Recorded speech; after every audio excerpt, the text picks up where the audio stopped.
Olá, hoje eu vou dar continuidade a partilhar com vocês a leitura do texto Sujeito ao Poder.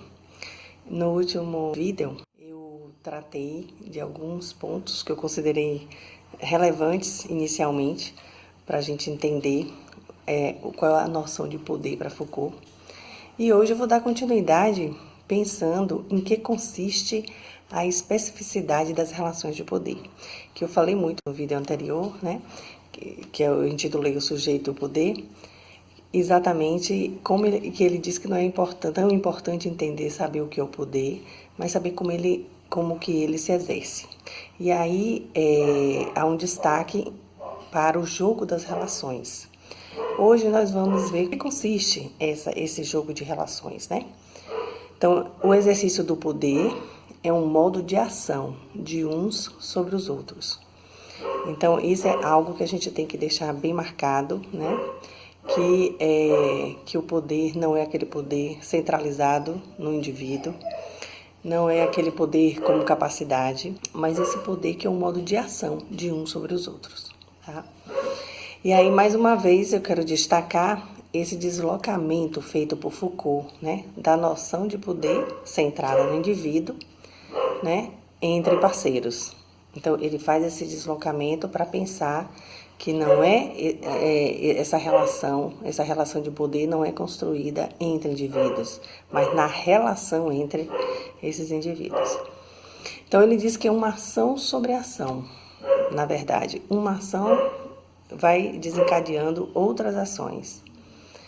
E sobre essas ações, né, que podem ser de natureza eventual ou atuais, né, futuras ou presentes, o fato é que são ações sobre ações. E aí isso amplia a nossa rede, né, essa rede de relações, esse jogo de relações vai cada vez mais se ampliando. No outro vídeo eu dei um exemplo exatamente daquele jogo de relações que pode acontecer no interior de uma instituição. Aí, me colocando no lugar de professora, eu falei da escola, né? Mas essa rede de relações ela pode se ampliar entre instituições, com instituições que a princípio não têm relação uma com a outra, né? Com espaços que de repente podem não ter a ver. O fato é que esse jogo de relações está disperso, né? Está aí espalhado nessa relação horizontal, descontínua.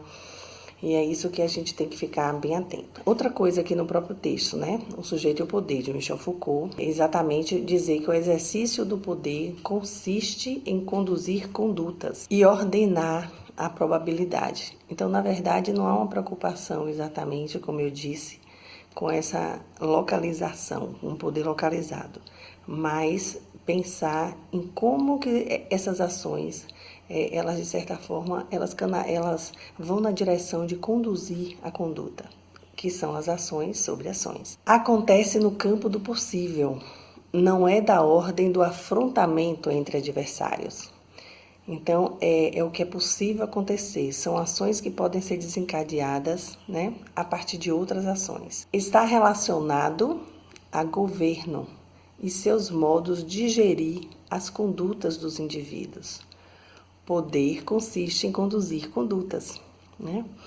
Então, veja, aqui é claro que tomando o governo, ele diz, né, do poder para os modos de governar, né? Vamos fazer essa relação aí, do poder para os modos de governar. E ele usa esse termo, governo. E ele diz retomar exatamente o sentido amplo de governo que tinha no século XVI, né?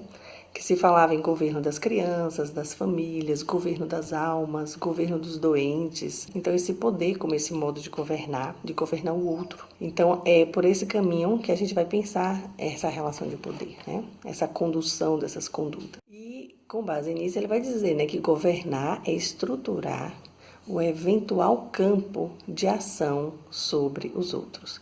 E ele diz que esse governo dos outros é um modo singular, é uma ação, né, é um modo de ação singular, né, e que vai exatamente pensar nessa dimensão. E aí a gente vai ver esse governo, não no sentido do governo político, somente localizado, né, nas instituições, mas esse governar o outro que isso pode se dar em vários espaços, em várias instituições, em várias dimensões. Ele diz que o poder só se exerce, e aí é algo que a gente precisa deixar bem claro e destacar, que ele vai dizer que o poder só se exerce sobre sujeitos livres, não havendo relação de poder onde as determinações estão saturadas. Aí ele dá o exemplo da escravidão, ele vai dizer que a escravidão não é uma relação de poder, que a princípio, quando a gente pensa no poder, como aquele jogo do adversário, o poder ligado também a esse exercício do poder sobre o outro, no sentido de violentar o outro, mas ele vai dizer que não, que quando essas determinações, essas relações já estão saturadas, e que lá não está esse exercício do poder, o poder vai se exercer exatamente nos espaços de liberdade. Onde se pensa que tem homens livres, lá se exerce o poder, né? Pois o homem está acorrentado nesses momentos, nesses espaços de escravidão, o homem está acorrentado, impedido de se deslocar. A relação de poder e a insubmissão da liberdade não podem, então, ser separadas.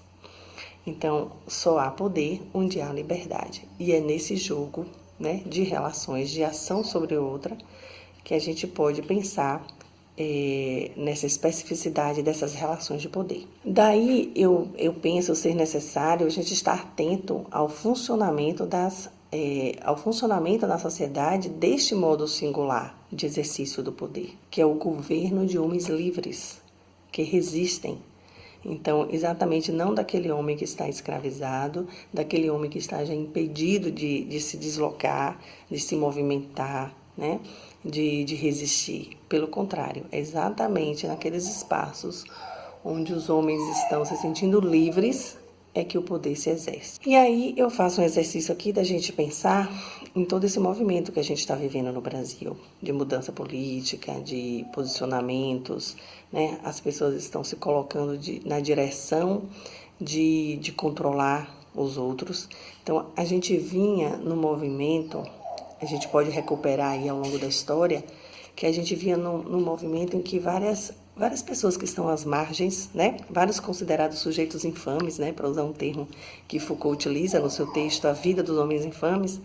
Então, você tem vários sujeitos que estavam à margem, estão nesses gritos, se manifestando, se colocando, se posicionando e querendo um lugar na sociedade, reclamando por ter voz, o direito à voz, o direito à fala.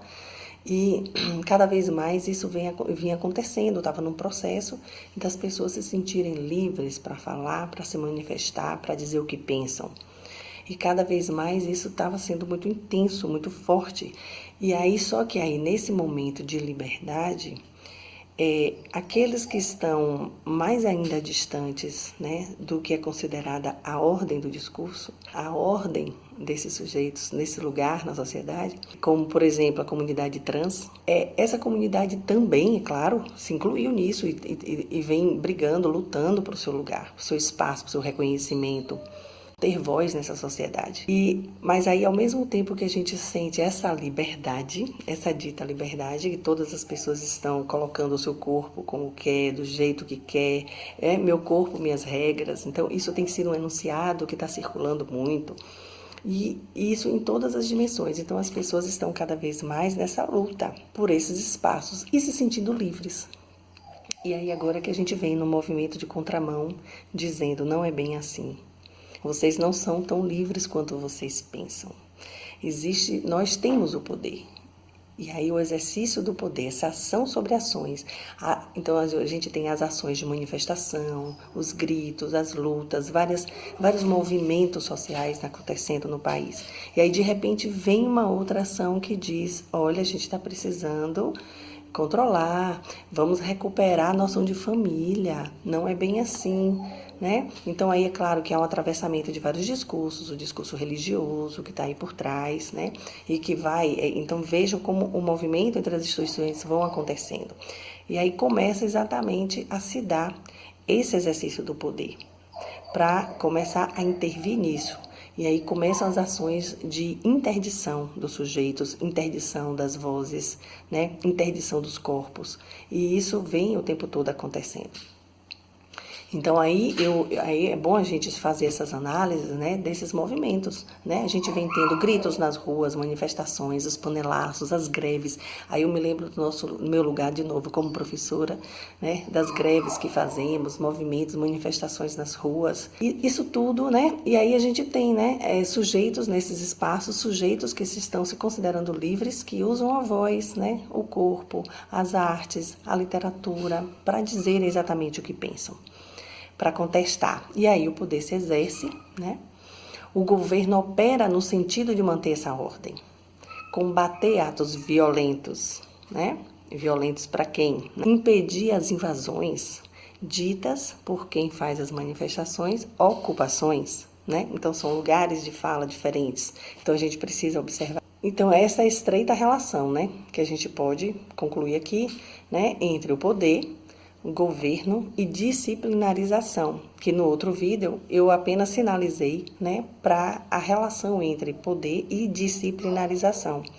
Então aqui a gente está vendo como que esse exercício do poder disciplina os sujeitos, disciplina os corpos. Então está diretamente relacionada essa relação entre poder, governo e disciplinarização.